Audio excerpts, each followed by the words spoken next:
दोस्तों वीडियो शुरू करने से पहले आपका रिक्वेस्ट है कि आप इस वीडियो को इतना लाइक करो कि यूट्यूब इस वीडियो को फैलाने पर मजबूर हो जाए और वीडियो अच्छा लगे तो चैनल को सब्सक्राइब करके जरूर जाना। दोस्तों कई लोग ये दावा करते हैं कि ताजमहल पहले एक हिंदू मंदिर था जिसका नाम तजो महल था। यह एक शिव मंदिर था।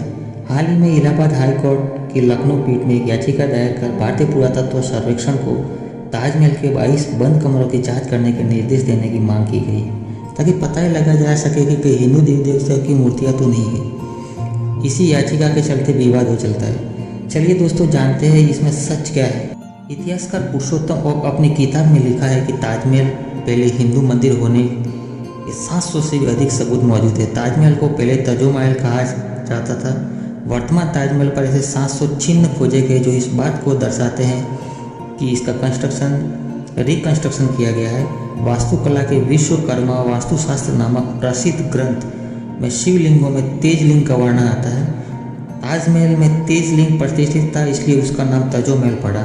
तजो महल उर्फ ताजमहल को नागेश्वर के नाम से जाना जाता था क्योंकि इसके जलहरी को नाग के द्वारा लपेटा हुआ है, ऐसा बनाया गया है। तो ओक के अनुसार बादशाहनामा जो कि शाहजहां के दरबार के लेखा जोखा की पुस्तक है, उसमें स्वीकारोक्ति है कि मुमताज़ को दफनाने के लिए जयपुर के महाराजा जय सिंह से एक चमकदार बड़े गुंबद वाला विशाल भवन लिया गया जो कि राजा मान सिंह भवन के नाम से जाना जाता था। जयपुर के पूर्व महाराजा ने अपनी देहनंदिनी में 18 दिसंबर 1633 को जारी किए गए शाहजहां के ताज भवन समूह को मांगने की बाबत में 2 फरमान के विषय में लिख रखा है। यह बात जयपुर के उस समय के शासक के लिए घोर लज्जाजनक थी, तो कभी इसे आम नहीं किया गया। शाहजहां के दरबारी लेखक मुल्ला अब्दुल हमीद लाहौरी ने अपने बादशाहनामा में मुगल शासक का बादशाह का संपूर्ण वृत्तांत 1000 से भी ज़्यादा पृष्ठों में लिखा है, जिसके एक खंड में लिखा है कि शाहजहां की बेगम मुमताज़ उल मानी जिसे मृत्यु के बाद बुरहानपुर मध्य प्रदेश का अस्थायी तौर पर दफनाया गया। इसके 6 माह बाद तारीख 15 मदी उल उलवन दिन शुक्रवार को अकबराबाद लाया गया। फिर उसे महाराजा जय सिंह से लिए गए आगरा स्थित असाधारण रूप से सुंदर और शानदार भवन में पुनः दफनाया गया। इतिहासकार पुरुषोत्तम ओक ने अपनी पुस्तक में लिखा है कि शाहजहां ने दरअसल वहाँ अपनी लूट की दौलत छुपा रखी थी, इसलिए उसे कब्र के रूप में प्रचारित किया। इतिहासकार पुरुषोत्तम ओक ने अपनी किताब में लिखा है कि ताजमहल के हिंदू मंदिर होने के कई सबूत मौजूद है। सबसे पहले यह कि मुख्य गुंबद के किरीट पर जो कलश है वह हिंदू मंदिरों की तरह है। यह शिखर कलश आरंभिक 1800 ईस्वी तक स्वर्ण का था और अब यह कांसे का बना है। आज भी हिंदू मंदिरों में स्वर्ण कलश स्थापित करने की परंपरा है। यह हिंदू मंदिर के शिखर पर भी पाया जाता है। इस कलश पर चंद्रमा बना हुआ है। अपने नियोजन के कारण चंद्रमा एवं कलश की नोक मिलकर एक त्रिशूल का आकार बनाती है जो कि हिंदू भगवान शिव का चिन्ह है। शिखर पर उल्टे रखे कमल से अलंकृत है। यह गुंबद के किनारों को शिखर पर सम्मिलित कर देता है। ताजमहल के गुंबद पर जो अष्ट धातु का कलश खड़ा है वह त्रिशूल आकार का संपूर्ण कुंभ है। इसके मध्य दंड के शिखर पर नारियल की आकृति बनी हुई है। नारियल के तले में 2 झुके हुए आम के पत्ते और इसके नीचे कलश दर्शाया गया है। इस चंद्रकार के 2 नोक और इनके बीचों बीच नारियल का शिखर मिलाकर त्रिशूल का आकार बनता है। हिंदू और बौद्ध मंदिरों पर ऐसे ही कलश बने होते हैं। कब्र के ऊपर गुंबद के मध्य से अष्ट धातु की जंजीर लटक रही है। शिवलिंग पर जल सिंचन करने वाला सुवर्ण कलश इसी जंजीर से टंगा रहता था, जिसे निकालकर जब शाहजहां के खजाने में जमा कर दिया गया और वह जंजीर लटकती रह गई। इस पर लॉर्ड कर्जन ने एक दीप लटका दिया जो आज भी है। इतिहास में पढ़ा जाता है कि ताजमहल का निर्माण 1632 ईस्वी में शुरू और लगभग 1653 में इसका निर्माण कार्य पूर्ण हुआ था। अब सोचिए, जब मुमताज़ का इंतकाल 1631 में हुआ तो वह कैसे 1631 में ही ताजमहल में दफना दिया गया, जबकि ताजमहल 1632 में बनना शुरू हुआ था। ओक के अनुसार हुमायूं, अकबर, मुमताज़, इताबुल्लाह, सफदरजंग और शाही दरबारी लोग हिंदू महलों या मंदिरों में दफनाया गया है। इस बात का स्वीकारना ही होगा कि ताजमहल पहले से बने ताज के पितर मुमताज़ की लाश दफनाई गई, ना कि ताजमहल दफनाने के बाद मुमताज़ के ऊपर बनाया गया। 1632 में हिंदू मंदिर को इस्लामिक लुक देने का कार्य शुरू हुआ।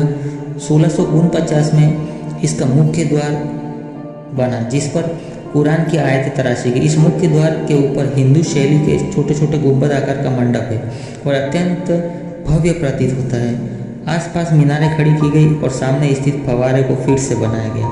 नदी की तरफ के दरवाजे लकड़ी के टुकड़े कि एक अमेरिकन प्रयोगशाला में की गई कार्बन डेटिंग से पता चला कि लकड़ी का वो टुकड़ा शाहजहाँ के काल से 300 वर्ष पहले का है, क्योंकि ताज के दरवाजे को 11वीं सदी से ही मुस्लिम आक्रामकों द्वारा तोड़ तोड़ कर खोला गया है और यह फिर से बंद करने के लिए दूसरे दरवाजे भी लगाए गए हैं। ताज और भी पुराना हो सकता है। असल में ताज को सन 1115 अर्थात शाहजहाँ के समय से लगभग 500 वर्ष पूर्व बनाया गया था। मकबरे को महल क्यों कहा गया? मकबरे को महल क्यों कहा गया? क्या किसी ने इस पर कभी सोचा है? क्योंकि पहले से ही निर्मित एक महल को कब्रगाह में बदल दिया गया। कब्रगाह को बदलते वक्त उसका नाम नहीं बदला गया, यहीं पर शाहजहाँ से गलती हो गई। उस काल में किसी को भी ये सरकारी शाही दस्तावेज अखबार आदि ताजमहल शब्द का उल्लेख नहीं आया। ताजमहल को ताज ए महल समझना आश्चर्यपद है। पुरुषोत्तम लिखते हैं कि महल शब्द मुस्लिम शब्द नहीं है। अब ईरान, अरब, अफगानिस्तान आदि सब जगह पर ऐसी कोई भी कब्र या मस्जिद नहीं है जिसका नाम के आगे महल लगा हो। यह भी गलत है कि मुमताज़ के कारण इसका नाम मुमताज़ महल पड़ा, क्योंकि उनकी बेगम का नाम मुमता उल उजमानी। यदि मुमताज़ के नाम पर इसका नाम रखा होता तो ताजमहल के आगे से मुंह को हटा देने पर कोई औचित्य नजर नहीं आता। स्मिथ अपनी पुस्तक अकबर द ग्रेट मुगल में लिखते हैं कि बाबर ने सन 1630 में आगरा वाटिका वाले महल में अपने उपद्रवी जीवन से मुक्ति पाई। वाटिका वाला वो महल यही ताजमहल था। यह इतना विशाल और भव्य था कि जितना दूसरा कोई भारत में महल ही नहीं था। बाबर की पुत्री कुलबंदन हुमायूंनामा नामक अपने ऐतिहासिक वृत्तांत में ताज का संदर्भ रहस्य महल के नाम से देती है। ओक के अनुसार प्राप्त सबूतों के आधार पर ताजमहल का निर्माण राजा परमदेव के शासनकाल में 1155 अश्विन शुक्ल पंचमी रविवार को हुआ था। अतः बाद में मोहम्मद गोरी सहित कई मुस्लिम आक्रांताओं ने इस ताजमहल के द्वार आदि को तोड़कर उसे लूटा। यह महल आज के ताजमहल से कई गुना ज़्यादा बड़ा था और इसके 3 गुंबद हुआ करते थे। हिंदुओं ने इसे फिर से मरम्मत करके बनवाया, लेकिन वे ज़्यादा समय तक उसकी रक्षा नहीं कर पाए। ताजमहल मंदिर अग्निश्वर महादेव प्रतिष्ठित थे। देखने वालों ने अवलोकन किया होगा कि तहखाने के अंदर कब्र वाले कमरे में सफ़ेद संगमरमर के पत्थर लगे हैं, जबकि अटारी व कब्र वाले कमरे में पुष्पलता आदि से चित्रित 25 कार्य की गई है। इससे साफ जाहिर है कि मुमताज़ के मकबरे वाला कमरा वही शिव मंदिर का गर्भगृह है। संगमरमर में जाली में 108 कलश चित्रित किए गए हैं। 108 कलश आरूढ़ है। हिंदू मंदिर परंपरा में 108 संख्या को पवित्र माना जाता है। आगरा को प्राचीन काल में अंगिरा कहते थे, क्योंकि यह ऋषि अंगिरा की तपोभूमि थी। ऋषि अंगिरा भगवान शिव के उपासक थे। बहुत प्राचीन काल से आगरा में 5 शिव मंदिर बने थे।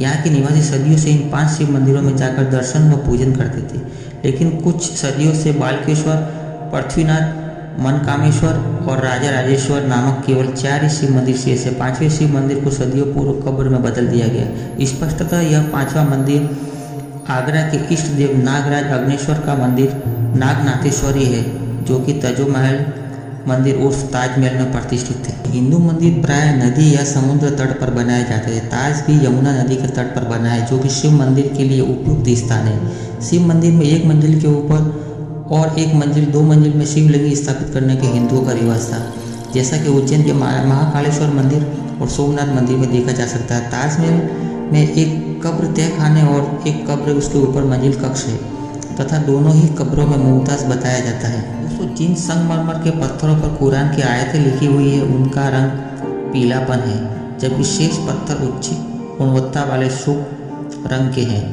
इस पर इस बात का प्रमाण मिलता है कि कुरान की आयतें वाले पत्थर बाद में लाए गए।